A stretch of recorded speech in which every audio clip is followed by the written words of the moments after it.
ये book summary उन लोगों के लिए है जो अमीरी की मानसिकता अपनाना चाहते हैं या वित्तीय रूप से स्वतंत्र होना चाहते हैं या अपनी अदृश्य शक्तियों को अपने लिए उपयोग करना चाहते हैं। तो आप एकदम सही जगह पर आए हैं।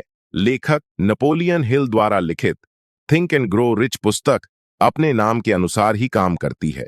ये पुस्तक लोगों को अपने सपने पूरे करने और फाइनेंशियल सफलता प्राप्त करने की राह दिखाती है। ये बुक इच्छा, विश्वास, दृढ़ता जैसे अनेक सिद्धांत हमें प्रदान करती है, जिससे हम अपनी मानसिकता को सफलता के लिए विकसित कर सकते हैं। अमीर होने के लिए अमीरी का विचार होना जरूरी है। जो व्यक्ति अमीर होने का विचार ही नहीं रखता या बार बार इस इच्छा को अपने मन में नहीं लाता या इसके लिए काम नहीं करता, वह कभी अमीर नहीं हो सकता। पहला, निश्चित उद्देश्य की शक्ति। हम सभी जानते हैं कि हम दूसरों के मुकाबले एक काम को अच्छे से कर सकते हैं। एक निश्चित उद्देश्य होने से हमारी सारी ऊर्जा एक काम में लगती है और अनेक उद्देश्य होने से हमारी ऊर्जा फैल जाती है। अधिकतर लोगों का कोई निश्चित उद्देश्य न होने के अनेक कारण होते हैं, जिसमें से एक कारण मानसिकता भी है। लोग सोचते हैं कि वे अनेक कामों को एक साथ मैनेज कर सकते हैं और यह आत्मविश्वास ही उन्हें बड़ी सफलताओं से रोकता है। हम यह भूल जाते हैं कि हम एक काम एक समय में ज्यादा अच्छे से कर सकते हैं। यानी कि एक काम लो और उस काम को अपना जीवन बना लो, यही सफलता का रहस्य है। लेखक हमें बताते हैं कि अगर हम अमीर बनना चाहते हैं तो हमें अपने स्पष्ट लक्ष्य बनाने होंगे, क्योंकि एक स्पष्ट लक्ष्य हमें यह बताता है कि हम कहां जाना चाहते हैं। एक स्पष्ट लक्ष्य को मूर्त रूप देने के लिए यह जरूरी है कि हम उस लक्ष्य को लिख लें और प्रतिदिन दोहराए, ताकि वह हमारे दिमाग में बैठ जाए। दूसरा, विश्वास की शक्ति। अपने कार्य के प्रति और खुद की क्षमता के प्रति हमारे अंदर जितनी अधिक विश्वास की भावनाएं होती हैं, हम उतनी ही तेजी से सफलता की ओर बढ़ते हैं। जो लोग स्वयं पर या अपनी क्षमता पर विश्वास नहीं रखते, उन लोगों पर सफलता को भी विश्वास नहीं होता है। जिस व्यक्ति का विश्वास उसका साथ छोड़ देता है, वह व्यक्ति शंका और भ्रम के जाल में फंस जाता है।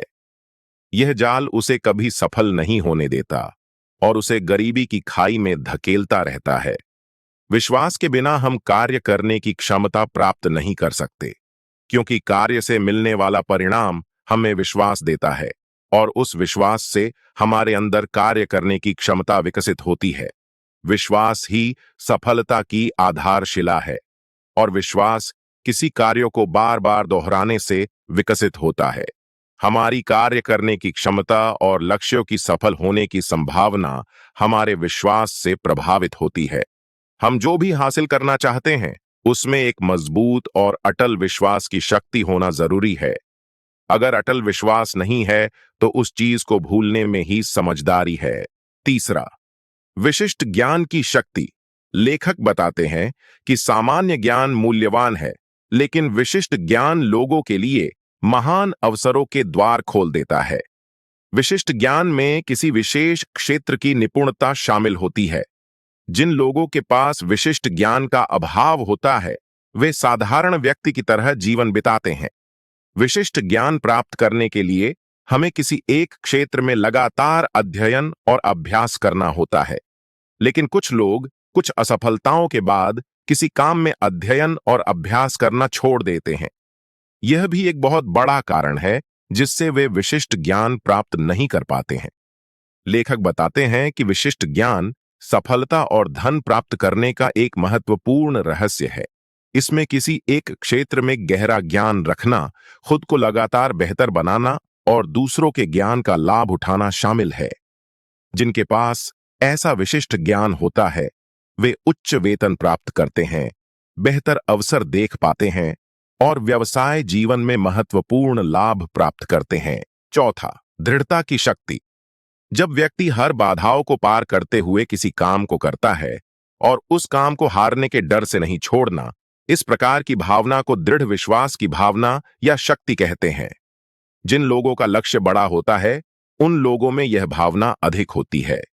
अधिकांश लोग अपनी क्षमता की कमी के कारण असफल नहीं होते, बल्कि अपने कार्य में अंत तक न बने रहने के कारण असफल होते हैं। और ऐसा इसलिए है क्योंकि वे छोटे लक्ष्य बनाते हैं और अधिक समय चाहते हैं। यही एक मानसिकता है जो हमारे किसी भी लक्ष्य को प्राप्त करने से रुकती है। एक जलती हुई इच्छा या दृढ़ विश्वास विकसित करना चाहते हैं तो हमें अपने लिए बड़े लक्ष्य बनाने होंगे और उन लक्ष्यों को अपना जीवन बनाकर उन पर काम करना होगा। तभी हम दृढ़ विश्वास अपना कार्य कर सकते हैं। पांचवा, मास्टरमाइंड की शक्ति। मास्टरमाइंड सिद्धांत का यहां अर्थ एक समूह से है जिसमें समूह का प्रत्येक व्यक्ति बेहतर विचारों से एक दूसरे की मदद करता है। ये समूह लोगों को बेहतर विचार रखने, सोचने और अपने काम को बेहतर करने के लिए प्रेरित करता है। इसमें दो या दो से अधिक लोग शामिल होते हैं। हम सभी जानते हैं कि एक व्यक्ति जैसे सोचता है और कार्य करता है, उससे कई अधिक बेहतर एक समूह कार्य करता है। जो लोग बेहतर नहीं कर पाते, उनमें मास्टरमाइंड शक्ति का अभाव होता है। वे सोचते हैं कि वे सभी काम एक साथ मैनेज कर सकते हैं। इसके कारण उनका काम उन्हें एक बोझ लगता है और अंत में वे असफलता प्राप्त करते हैं। लेखक बताते हैं कि अपने मास्टरमाइंड समूह के सदस्यों का सावधानी पूर्वक चयन करें। इसमें वे लोग शामिल होने चाहिए जिनके पास विशेष ज्ञान और एक दूसरे को सफल होने में मदद करने की वास्तविक इच्छा हो। समूह का सामूहिक ज्ञान और समर्थन बहुत बड़े अवसरों का द्वार खोल सकता है जिसे कोई व्यक्ति स्वयं नहीं खोज सकता है।